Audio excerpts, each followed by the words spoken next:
Projekt Skopalíkova se nachází v klidné části Kroměříže s dobrou dostupností. Město i přírodu máte na dosah a zároveň zde můžete postavit vlastní rodinný dům se zahradou. Ráno děti bezpečně dorazí do školy a odpoledne s nimi můžete vyrazit na kolo po některé z nedalekých cyklostezek. A když potřebujete do města na nákup nebo s dětmi na kroužky, jste tam během několika minut.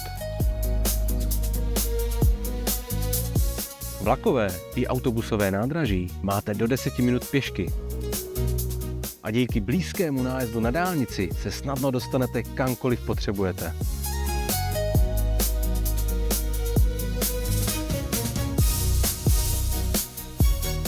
V nabídce projektu Skopalíkova zbývá již pouze 5 stavebních pozemků.